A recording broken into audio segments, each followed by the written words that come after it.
Hello aspirants, இந்த வீடியோவில் நம்ம என்ன பார்க்க போகிறோம் அப்படின்னா 7ஆம் வகுப்பு 2ஆம் பருவம் புத்தகத்தில் இருக்கிற விரிவானம் பார்க்க போகிறோம். இயல் 2ல் இருக்க விரிவானம் பள்ளி மறுதிறப்பு அப்படின்றதான் இதுக்கான தலைப்பு. நுழையும் முன்னே என்ன கொடுத்துருக்காங்கன்னு பார்ப்போம். ஒவ்வொரு மனிதனுக்கும் என்னன்னா சில கடமைகள் உண்டு அப்படின்னு சொல்லிட்டு சொல்றாங்க. அவை பார்த்தீங்கன்னா மனிதனோட ஒவ்வொரு பருவத்துக்கும் ஏற்ப என்னன்னா மாறுபடும். ஒவ்வொரு மனிதர்களுக்கும் என்னன்னா கடமைகள் அப்படின்றது இருக்கதான் செய்து அது ஒவ்வொரு பருவத்துக்கு ஏற்ப மாறுபடும். குழந்தை பருவம்னா ஒரு விதமான கடமை இருக்கும், இளமை பருவம்னா ஒரு விதமான கடமை இருக்கும், முதுமையில ஒரு மாதிரி கடமை இருக்கும் அப்படின்னு சொல்றாங்க. அது அவங்களுடைய வயசுக்கு ஏற்ப என்னன்னா மாறுது அப்படின்னு சொல்றாங்க. இளமை பருவம் என்னன்னா கல்விக்கு உரியது அப்படின்னு சொல்றாங்க. எனவேதான் இளமையில் கல் அப்படின்னு சொல்லிட்டு ஔவையார் சொல்லியிருக்காங்க. இளமையில் கற்கும் கல்வி பார்த்தீங்கன்னா ஒருத்தங்களை சான்றோனா உருவாக்கும் அப்படின்னு சொல்றாங்க. எந்த காரணத்துக்காகவும் என்னன்னா கல்வி கற்பதை நிறுத்தக்கூடாது, தவிர்க்கக்கூடாது அப்படின்றத உணர்த்துற ஒரு கதையை என்னன்னா இந்த பகுதியில நம்ம பார்ப்போம் அப்படின்னு சொல்லிடுறாங்க. பள்ளி மறுதிறப்புக்கு 2 நாட்கள் இருந்தன. மதிவாணனுக்கு பாத்தீங்கன்னா கோடை விடுமுறை 1.5 மாதமும் ஓடிவிட்டது. பள்ளி திறக்கிறதுக்கு இன்னும் 2 நாள் தான் இருக்கு. கோடை விடுமுறை பாத்தீங்கன்னா 1 மாசமும் என்னன்னா முடிஞ்சிருச்சு. மதிவாணனுக்கு என்னன்னா பள்ளி திறக்க இன்னும் 2 நாள் தான் இருக்கு. பேருந்து நிறுத்தம் பாத்தீங்கன்னா கூட்டத்தால நிரம்பி வழியுது அப்படின்னு சொல்றாங்க. பேருந்து நிறுத்தம்னா பேருந்து ஸ்டாப் பண்ற இடம் என்னன்னா கூட்டத்தால நிரம்பி வழியுது. என்ன சிந்தனையடா மதிவாணனின் தோளை தொட்டபடி கேட்டான் கவின். அவனோட ஃப்ரெண்டு கேட்கிறான், தோளை தொட்டு கேட்கிறான், என்ன யோசனை பண்ணிட்டு இருக்க அப்படின்னு சொல்லிட்டு கேட்கிறான். சிறுவர்களால் நிரம்பி வழிந்தது பேருந்து நிறுத்தம். 2 நாள்ல பள்ளி திறக்க போகுது அப்படின்னு சொல்லிட்டு மதிவாணன் சொல்றான். நிறைய சிறுவர்கள் அந்த பேருந்து நிறுத்தத்தில் நின்றுட்டு இருக்காங்க. 2 நாள்ல பள்ளி திறக்க போகுது அப்படின்னு சொல்லிட்டு மதிவாணன் சொல்லிட்டு இருக்கான். பள்ளிக்கு போகணுன்ற கவலை தானா உனக்கு? பள்ளிக்கு போகணும் அப்படின்னு சொல்லிட்டு உனக்கு கவலையா இருக்கா அப்படின்னு சொல்லிட்டு ஃப்ரெண்டு கேட்கிறான். கவலை இல்லடா, முடிவு பண்ணணும் நானு அப்படின்னு சொல்லிட்டு மதிவாணன் சொல்றான். என்ன முடிவு அப்படின்னு சொல்லிட்டு அவன் ஃப்ரெண்டு கேட்கிறான். பள்ளிக்கு போறதா இல்ல பின்னலாடை நிறுவனத்துக்கு போறதா அப்படின்னு சொல்லிட்டு நான் முடிவு பண்ணணும். நான் ஸ்கூலுக்கு போறதா இல்ல பின்னலாடை நிறுவனம் அதுக்கு வேலைக்கு போறதா அப்படின்னு சொல்லிட்டு முடிவு பண்ணணும் அப்படின்னு சொல்லிட்டு மதிவாணன் சொல்றான். நாங்கள் எல்லாம் பின்னலாடை நிறுவனத்துக்கு தான் நான் முடிவு பண்ணிட்டேன் அப்படின்னு அவன் ஃப்ரெண்டு சொல்றான். நாங்களாம் அங்கதான் போறோம், நான் முடிவு பண்ணிட்டேன் அப்படின்னு ஃப்ரெண்டு கவின் சொல்றான். என்னடா குழப்பம்? எனக்கு குழப்பம் அப்படின்னு சொல்லிட்டு யார் சொல்றான்னா மதிவாணன் சொல்றான். உடனே அவன் ஃப்ரெண்டுக்கு சொல்றான், என்னடா குழப்பம்? வாரம் வாரம் சம்பளம் தராங்க, திரைப்படம் பார்க்கறதுக்கு நம்மளுக்கு காசு கிடைக்குது, சாயங்காலம்னா என்னன்னா பரோட்டா சாப்பிடலாம், இடையில நம்ம போண்டா சாப்பிடலாம், வீட்டுல திட்டுறது யாரும் திட்டுறதும் இல்லை, மகிழ்ச்சியா தானே இருக்கும், இந்த மகிழ்ச்சி போதும் நம்மளுக்கு, நீ ஏன் கவலைப்படுற அப்படின்னு சொல்லிட்டு கேட்கிறான். யாருன்னா கவின் கேட்கிறான். கோடை விடுமுறை தொடங்கிய போதும் இந்த குழப்பம் மதிவாணனுக்கு இருந்தது அப்படின்னு சொல்றாங்க. 4-5 நாட்கள் பாத்தீங்கன்னா அக்கா வீடு அத்தை வீடு என்னன்னா போயிட்டு வந்தான். தொலைக்காட்சி பார்த்து என்னன்னா பொழுது போக்கிட்டு இருந்தான் அப்படின்னு சொல்றாங்க. நண்பன் கவின் என்ன ஒரு நாள் கூப்பிடுறான். சும்மா தானே இருக்க, வா பின்னலாடை நிறுவனத்துக்கு போகலாம், புதிய உடைகள் நம்மளுக்கு கிடைக்கும், எழுதுகோள்கள் குறிப்பேடுகள் வாங்க என்னன்னா பணம் சம்பாரிச்சுக்கலாம் அப்படின்னு சொல்றான்.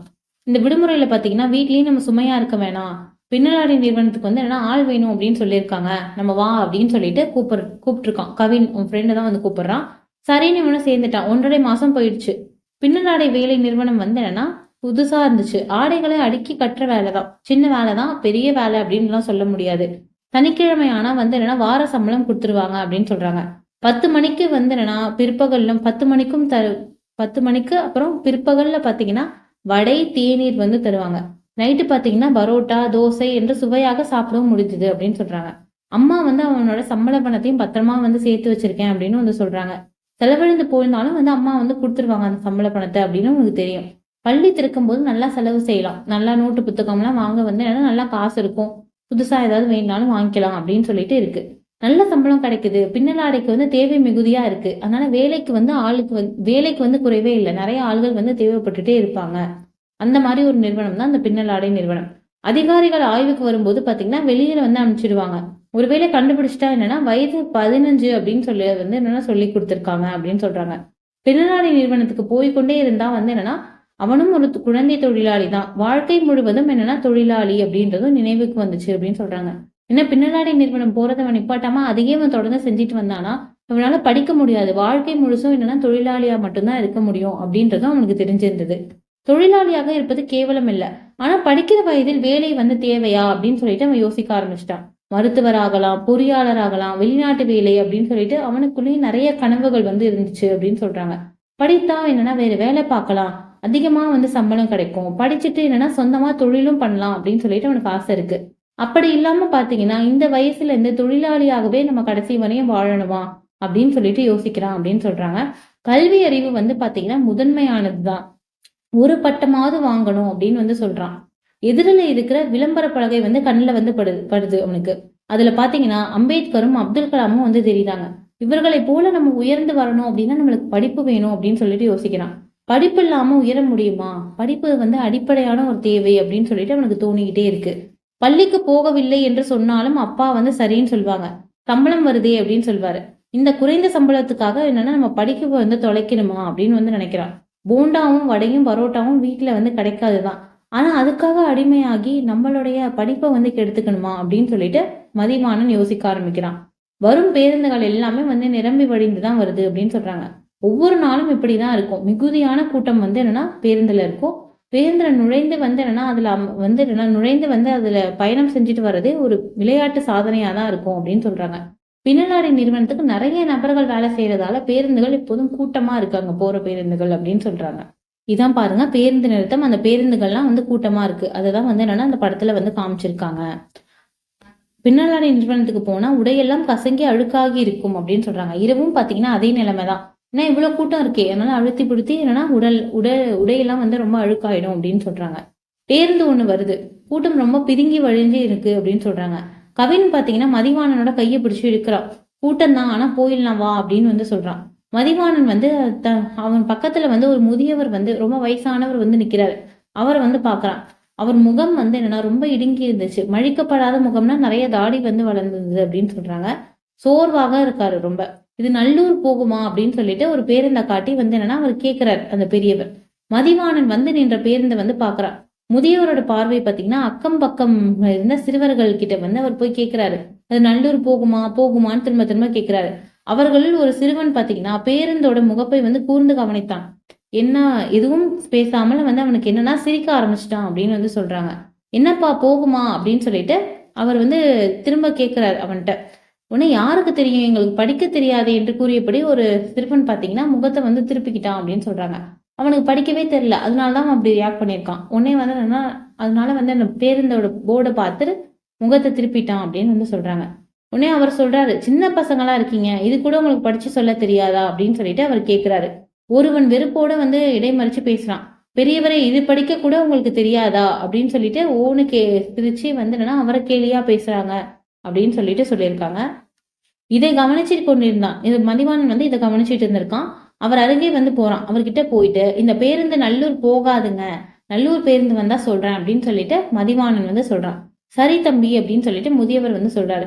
முதியவருக்கு படிப்பு இல்ல, பேருந்துல எழுதிருக்கிறத படிக்க முடியல, அதனால என்ன பண்றாரு, இத்தனை வயசாயும் வந்து அவமானப்படுறாரு அப்படின்னு அவனுக்கு புரியுது. கல்வி அறிவு இல்லாமல் போய்விட்டால் நானும் இப்படிதான் வந்து என்னன்னா வாழ்க்கை முழுசும் வந்து அவமானப்படணும் அப்படின்னு சொல்லிட்டு அவன் நினைக்கிறான். நல்ல கல்வி அறிவு வந்து என்னன்னா நம்மள தலை நிமிர வைக்கும் அப்படின்னு சொல்றாங்க. நல்ல படிப்பு தான் வந்து சிறந்த மனிதனாக்கும் நம்மள அப்படின்னு சொல்லிட்டு அந்த எண்ணமும் வந்து அவனுக்கு வந்துச்சு அப்படின்னு சொல்றாங்க. பேருந்துகளின் ஓசை பாத்தீங்கன்னா காதை அடைச்சுது அப்படின்னு சொல்றாங்க.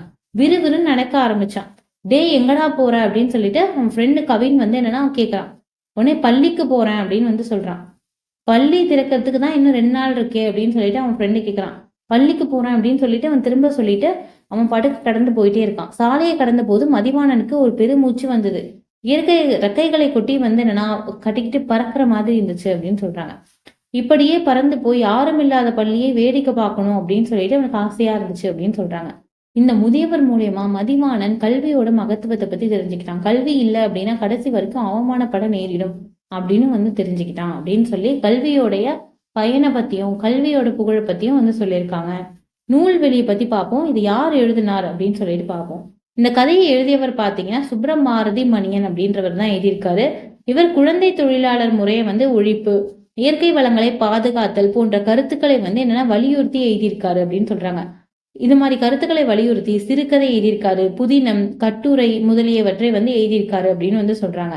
கனவு அப்படின்னு சொல்லிட்டு ஒரு இலக்கிய இதழை வந்து நடத்தி வந்திருக்காரு அப்படின்னு வந்து சொல்றாங்க. வேற என்ன நூல்கள்லாம் எழுதியிருக்காருன்னா பின்னல், வேட்டை, தண்ணீர் யுத்தம், புத்துமண், கதை சொல்லும் கலை இப்படின்லாம் சொல்லிட்டு நிறைய புத்தகங்கள் வந்து இவர் எழுதியிருக்காரு அப்படின்னு சொல்லிட்டு கேக்குறாங்க. இந்த நூல்கள்லாம் வந்து என்னன்னா பொறுத்துகளை கேட்க வாய்ப்பு இருக்கு. அதனால வந்து என்னன்னா எந்த நூல் யார் எழுதினாரு, எந்தெந்த நூல்கள்லாம் எழுதியிருக்காரு அப்படின்னு சொல்லிட்டு படிச்சுக்க வேண்டியது அவசியமான விஷயம். இதோட வந்து இந்த லெசன் முடியுது. அடுத்த லெசன்ல பார்க்கலாம். தேங்க்யூ.